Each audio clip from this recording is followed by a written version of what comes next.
pessoal, eu sou a Naila Barboni, tenho 18 anos, sou estudante de produção editorial e também autora do livro Estrada Livre, lançado pela editora Novo Século através do selo que na época se chamava Novos Talentos da Literatura Brasileira.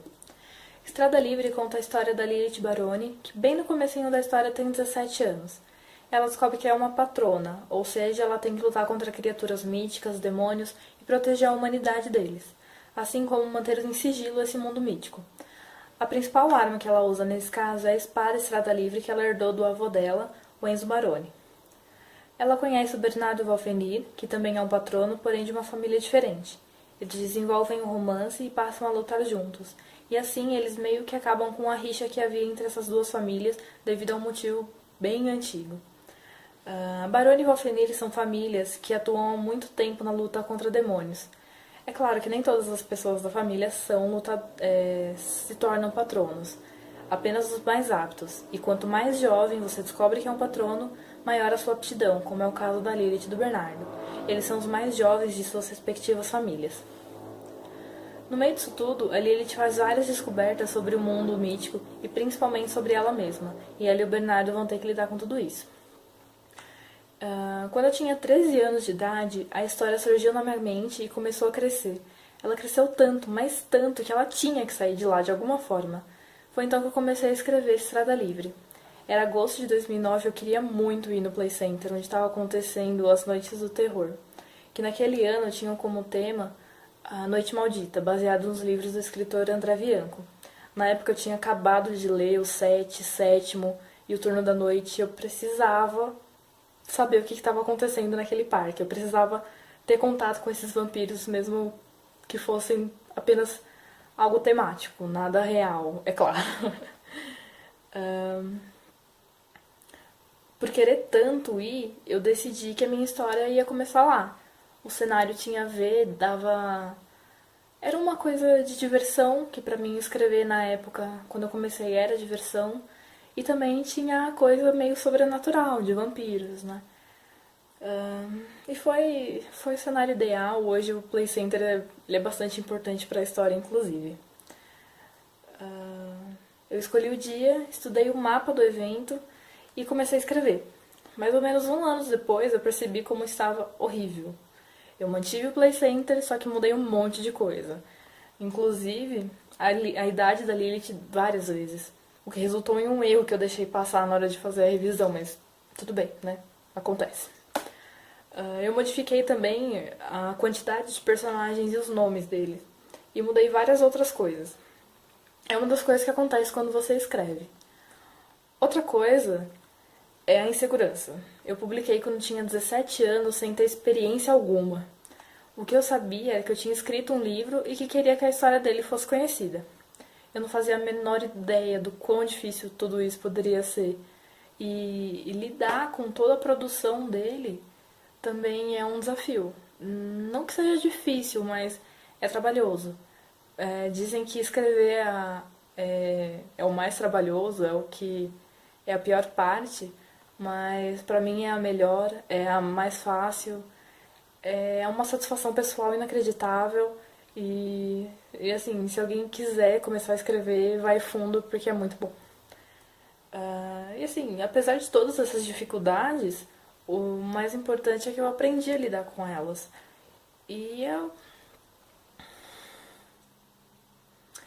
O mais importante é que eu aprendi a lidar com elas. A Bienal do Livro desse ano foi muito importante pra mim, porque foi onde eu descobri que eu podia sim chegar para as pessoas e perguntar se ela queria conhecer o meu livro. Eu também conheci muitos leitores do meu livro, de outros livros, e muitos escritores. Em suma, eu aprendi que eu não estava sozinha, que tinha muita gente na mesma situação que eu, e que isso valia sim a pena, desde que a gente lutasse para isso. Eu também aprendi que era válido implorar, se fosse preciso, dramatizar bastante e até dançar, usando a música que estava tocando no stand do lado, mas ok, a gente faz o que pode, né? E olha, é com satisfação que eu digo que a dancinha deu certo, né? Fiz junto com outro autor, a gente conseguiu vender uns 4 livros logo de cara, depois que a gente dançou. E não foi uma dança muito grande, só pra constar, e graças a Deus não gravaram. No stand da Novo Século, acho que a principal coisa que eu aprendi também foi a parceria entre os autores. Eu já sabia que a gente meio que seria amigo como autor, né? Na questão de ajudar um ao outro, mas eu não sabia que ia ser tão bom assim. Lá havia muitos autores, muitos mesmo. E a gente ajudava um ao outro. Por exemplo, o meu livro é basicamente sobre demônios. Mas se a pessoa não curtisse esse tema, mas gostasse de mitologia, eu falava pra ela conversar com um autor que tinha escrito mitologia. Ou então a gente reunia uns 3, 4 autores e como a pessoa ia levar um livro de cada, a gente dava aquela conversada com os vendedores pra tentar dar um desconto maior pra pessoa, né? A gente tinha que se ajudar de alguma forma. Até porque a gente passava muito tempo junto, foi cansativo pra caramba, mas tudo isso vale a pena. A gente também se divertia muito com os leitores. A gente torcia junto com os jovens que tinham que convencer os pais a levar os livros. E daí a gente meio que ficava naquela expectativa grande, assim, falava. E daí no final o pessoal levava, a gente autografava o livro com o maior prazer. Ou então era um casal de amigos discutindo pra ver quem que ia pagar. Porque o último livro que eles tinham comprado juntos ainda estava com a menina e ela ainda não tinha lido e não tinha pago. Então o menino que ia comprar e o livro ia ficar com ele, alguma coisa assim. Foi uma experiência incrível e eu mal posso esperar para estar na próxima Bienal vendo que outras loucuras vão acontecer. E esse contato com os leitores eu acho vital, ajuda muito, principalmente quando você tem aquela duvidazinha. Será que eu devia ter publicado? Eu não estou muito jovem para isso, eu não tenho experiência nenhuma.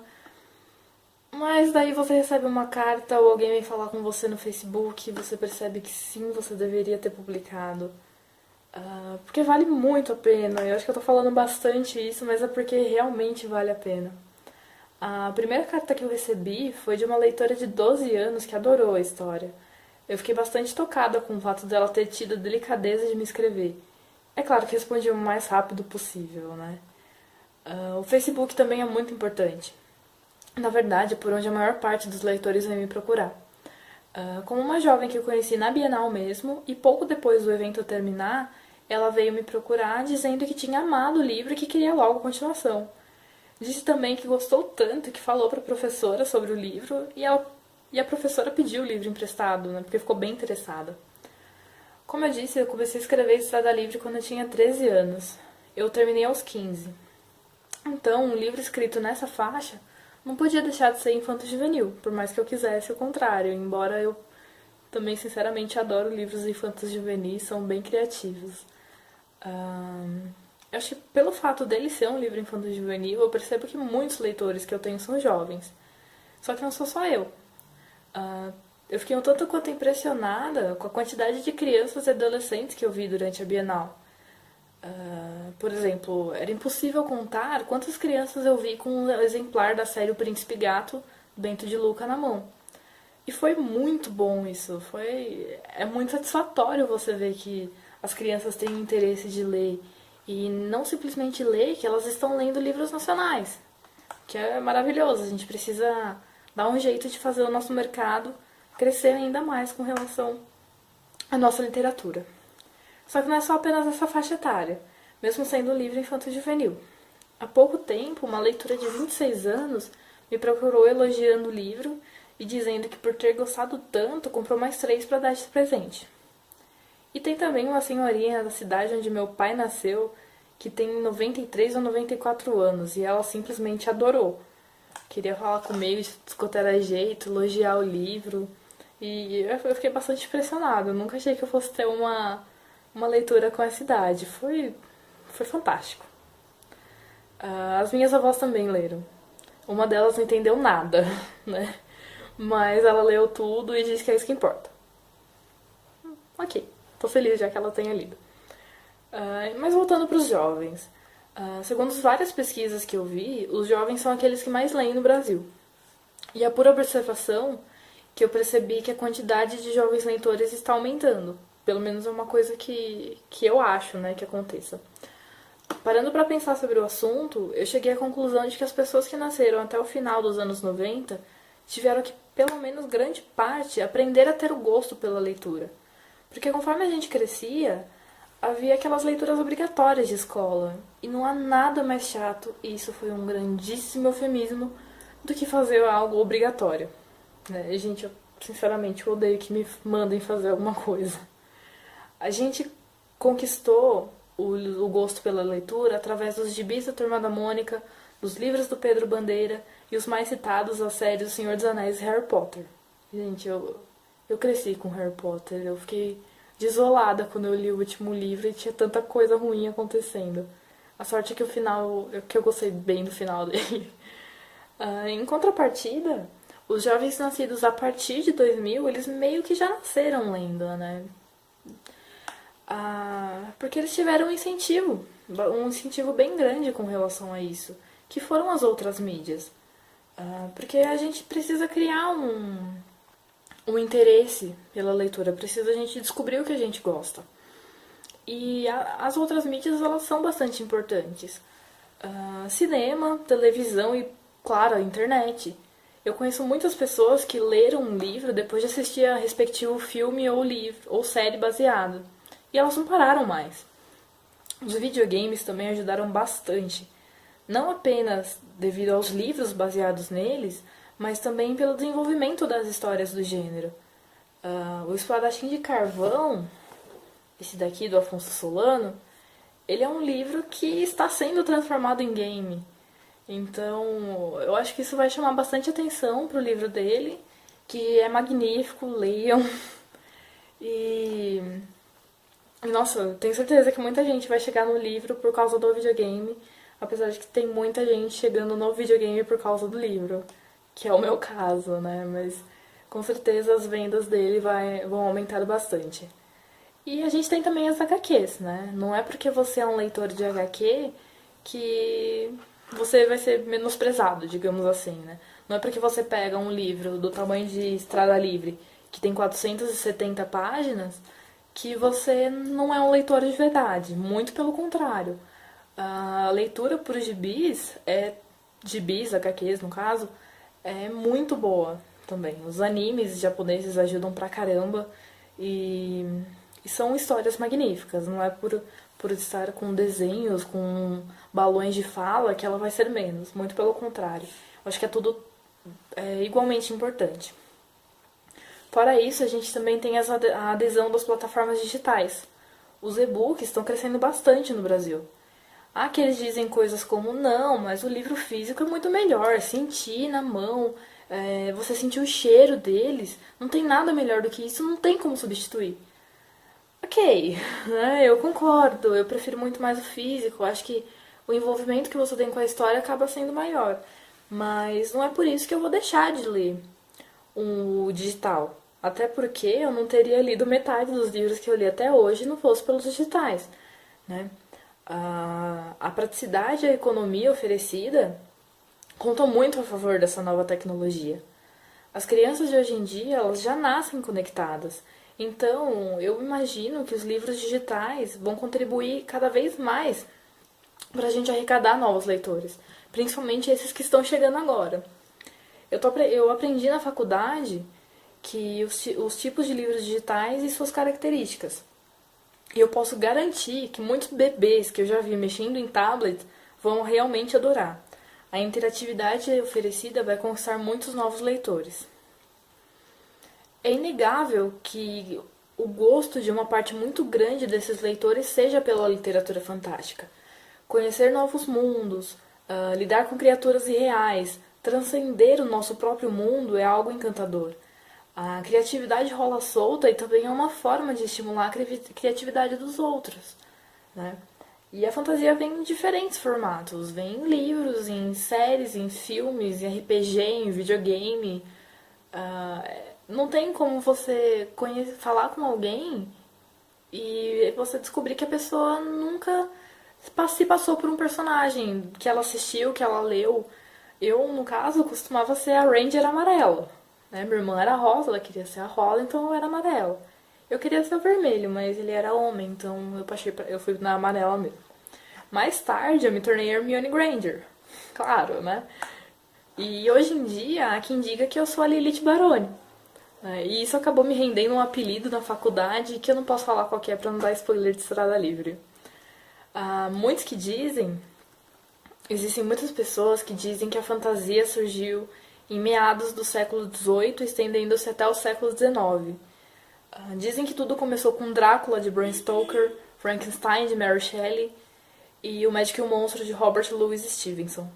São obras de peso, que de certa forma são meio que histórias obrigatórias para amantes da fantasia. Eu tenho um gosto particular por vampiros, e desde bem pequena eu já os adorava. Eu acho que tudo começou com o filme O Pequeno Vampiro. Gente, não tem como não se apaixonar pelo Tony e pelo Rudolph. E meu Deus, eu ria pra caramba com aquelas vacas vampiras. Só que não são apenas vampiros que me encantam. Eu tenho um fascínio muito grande por anjos, demônios e dragões. E bruxos, lobisomens, metamorfos, semideuses, fadas, fantasmas e etc, etc, etc não ficam pra trás também. Eu me impressiono cada vez que alguma nova criatura aparece. E eu acho que é justamente por eu gostar tanto disso que eu acabei colocando muitas dessas criaturas em Estrada Livre. Eu acho que o fato dessas criaturas não existirem é a razão da gente gostar tanto deles. Eu não sei, é um palpite meu. O que eu sei é que eles são fantásticos e a gente vai continuar lendo sobre tudo isso durante muito tempo. Não há como a gente deixar pra trás alguma coisa de que a gente gosta tanto. E a gente nem deve, desde que a gente não E a gente nem deve, desde que a gente não se esqueça de manter o pé no chão. Já dizia Alvo Dumbledore que não vale a pena mergulhar nos sonhos e se esquecer de viver. Só que também é ele quem diz, deixe que ele mergulhe na mais profundo oceano. Só que também é ele quem diz, deixe que ele mergulhe no mais profundo oceano ou flutue na mais alta nuvem. E esse é um dos encantos da literatura fantástica. Nós, e eu digo nós porque eu também sou uma leitora voraz, somos vários personagens. Nós nos encontramos em vários lugares, vivenciamos diferentes tempos. E tudo isso em uma única vida. Então, a gente não tem como se contentar com o real, com o concreto. A gente não tem como se contentar com o real, com o concreto. A gente precisa dessa fantasia, a gente precisa transcender o real. Isso vai parecer meio paradoxal, mas outra coisa que eu acho fascinante sobre a literatura fantástica é a inserção de coisas reais nessas histórias de ficção. Há uma série pela qual eu sou apaixonada, chamada Anita Blake, esse daqui é o primeiro livro, Prazeres Malditos, que até agora tem 22 livros, e contando, né? É bastante, mas eu não me canso de ler de jeito nenhum. Antes do 18º livro,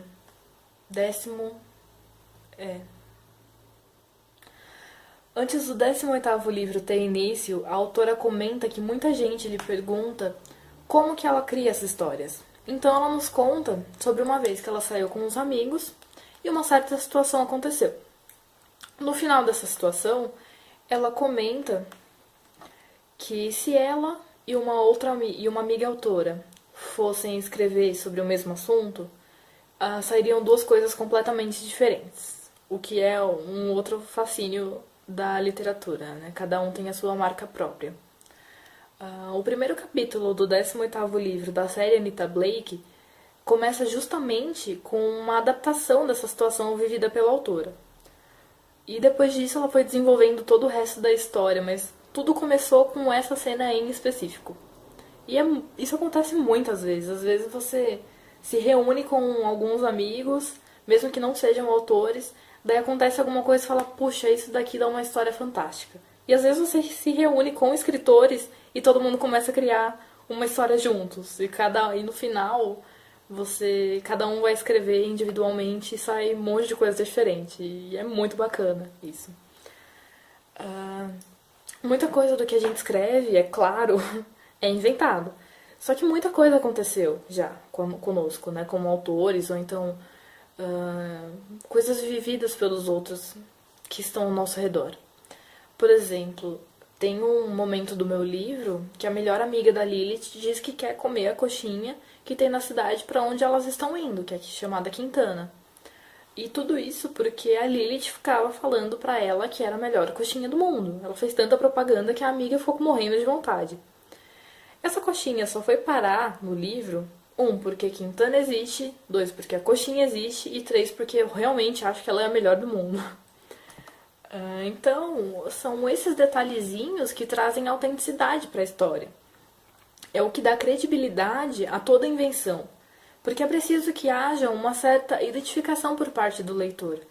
E é claro que a gente também se identifica, né? A gente escreve um personagem e a gente se coloca lá em cada coisa. Então, não tem como a gente ignorar o que a gente já viveu. São experiências que vão contar para cada palavra que a gente colocar naquele texto. Eu ouço muita gente dizer que escrever fantasia não é fácil, porque o autor precisa sintonizar espaço e tempo, precisa ter o domínio sobre o assunto principal e saber muito sobre outros assuntos. E porque assim a escrita dele vai ser mais rica. Eu já ouvi essa dica muitas vezes, porque é uma das mais importantes. Se não há mais importante. Se você quer escrever, leia sobre tudo. Não se prenda apenas àquilo que você gosta, porque assim você vai ter muito mais conteúdo para explorar. A fantasia é uma forma de abranger tudo isso. Talvez seja por isso mesmo que, de certa forma, seja difícil você escrever sobre ela. Eu fico impressionada de um jeito bom com como uma história pode conter diversos assuntos. Sei lá, em uma mesma obra você junta várias culturas, detalhes sobre as histórias dessas culturas, sensos comuns, elementos reais sobre, sei lá, biologia e computação. E isso é fascinante. Eu admiro muito quem consegue juntar tudo isso e transformar numa história tão boa, tão cheia de detalhes que se encaixam.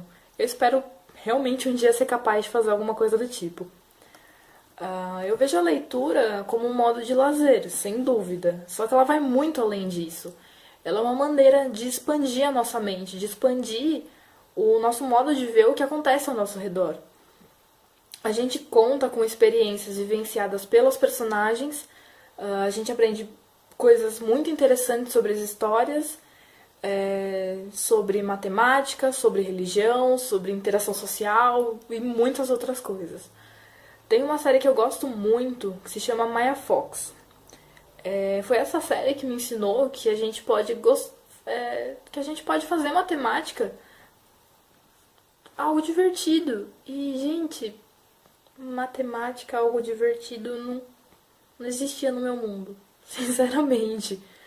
Mas foi a partir dessa série, que eu descobri a sequência de Fibonacci, a pirâmide truncada, o número áureo e muitas outras coisas. Eu gostei de tudo isso, mesmo sendo declaradamente uma pessoa de humanas. Então, às vezes eu estava entediada, eu ia fazer a sequência de Fibonacci. Eu não tinha muito o que fazer também, eu admito. Mas, né, ajudava pra caramba. A leitura também, ela é uma espécie de refúgio. A leitura também é uma espécie de refúgio. Às vezes, a gente está passando por uma fase ruim, a gente não quer falar com ninguém, a gente quer simplesmente se desligar do mundo real. Por alguns segundos, que sejam por alguns minutos, por algumas horas. Então a gente simplesmente pega um livro e se enterra nele. É um momento de paz que, mesmo que a gente esteja lendo sobre uma guerra de humanos contra trolls, tudo isso contribui para que a gente se sinta melhor de alguma forma. Eu acho fascinante a forma como algumas leituras fazem a gente se sentir tão bem. Já aconteceu de eu ler livros que me fazem entrar de certa forma na história, que, sei lá, por exemplo, eu tô lendo sobre uma guerra, daí meu coração começa a disparar junto conforme a guerra vai tomando aquela proporção, ela vai crescendo e lutas vão acontecendo e ai meu Deus, o meu personagem vai morrer e daí depois você percebe que é uma sensação maravilhosa, mesmo que seu personagem morra no final, né? Mas vale muito a pena e a gente aprende muito sobre isso. Tem um outro livro que eu sou completamente apaixonada, chama O Circo da Noite. E tem uma cenazinha que eles a forma de narrativa é como se o leitor fosse uma personagem. Então, a cena é mais ou menos descrita como você anda até determinado lugar e vê uma porta. Ao lado dessa porta tem uma bacia com pedras.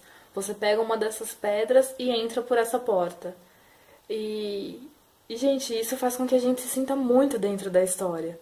Inclusive, a cena. Eu não lembro exatamente como ela é, mas ela é basicamente isso. Você vê uma porta, você vê essa bacia com pedras, pega uma pedra e entra na porta, pela porta.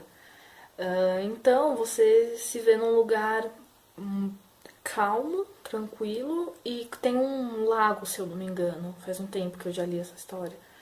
E daí todo pensamento ruim começa a chegar na sua mente. Tudo que já aconteceu de ruim com você, você se lembra. Você chega até a chorar naquela cena. E daí, de repente, você pega aquela pedra e joga ela no meio do lago. E todos esses pensamentos ruins, toda essa energia ruim. Então, toda aquela energia ruim, todo aquele pensamento ruim que veio à tona naquele momento, no momento que você lança a pedra, ele simplesmente vai embora. Aquela cena em específico mostra como o circo faz bem pra gente, no caso. E eu acho que a literatura é exatamente isso. Você tá passando por um momento ruim, às vezes você lê uma coisa que te deixa muito triste, mas tudo aquilo vale a pena. Você lê aquilo e não consegue pensar como algo ruim, porque te fez sentir alguma coisa, te tocou de alguma forma. E isso a gente leva pro resto da vida, mesmo que a gente não se lembre no momento, né? Inconscientemente tá lá com a gente. E a gente vai levar isso para todo sempre. Outra coisa que eu tô achando bem legal hoje em dia são as novas formas de fantasia. Antes a gente tinha uma coisa meio definida. A gente tinha a ficção fantástica, a ficção científica e o horror. E hoje a gente já pode juntar as três coisas em uma só e fazer algo muito bom, que inclusive vai atrair a atenção de muito mais gente, fãs de desses três gêneros. E além disso, agora a gente também tem as distopias, que são formas de fantasia. Você se pensar no futuro não é fácil, porque você precisa ter uma bela de uma noção de geografia, de história, de aí vai depender de que distopia você está fazendo, né? Às vezes você precisa de uma coisa mais tecnológica, às vezes você precisa de uma coisa mais biológica, às vezes os dois ao mesmo tempo, geralmente os dois ao mesmo tempo. E daí você precisa ter uma noção sobre muitas coisas, você precisa estudar bastante e você faz algo muito bom que envolve fantasia porque você está fantasiando sobre o futuro. Ok, essa é a minha opinião. Há quem possa discordar comigo, mas eu vejo desse jeito. E, e fora isso, a gente ainda tem um romance dentro das histórias. O romance que vem acompanhando a gente desde os inícios. O romance que vem acompanhando a gente desde os inícios.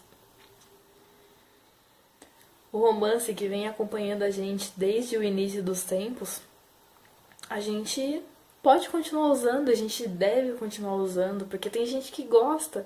Eu particularmente adoro um bom romance. Não me vejo como uma pessoa melosa, mas eu sou sim uma pessoa romântica. E não tenho nenhum problema em dizer isso. Inclusive, muitas histórias de fantasia, elas me fascinam justamente por conta do romance, né? A história tem que ser muito boa, mas aquela pitadinha de romance acaba ajudando. É claro que não em todo momento, né? Tem hora que tudo que você menos quer na vida é ver romance. Mas é assim mesmo. Ah, Só que nada disso seria tão mágico sem os leitores, porque, bom, sem leitor, por que que a gente ia se dar o trabalho de escrever e mais ainda o trabalho de publicar? Porque escrever é uma coisa mais pessoal, mas você querer publicar é você querer compartilhar. Você querer publicar é você querer compartilhar aquele seu trabalho, é você querer compartilhar aquilo, um pedacinho seu, né? Então, os leitores são muito importantes, porque eles vão ser o seu público. Eles vão ser aquela pessoa que vai te criticar. Então, isso é muito importante pra gente. Ah, É por isso que nós, autores, somos imensamente gratos a cada um dos nossos leitores fantásticos. Pessoal, muito obrigada por terem assistido. Eu espero que tenham gostado e que essa palestra, de alguma forma, tenha lhes acrescentado algo, mesmo que seja mais um livro e ou filme à sua lista, que eu imagino que deva ser bem grande, porque a minha, pelo menos, é gigantesca.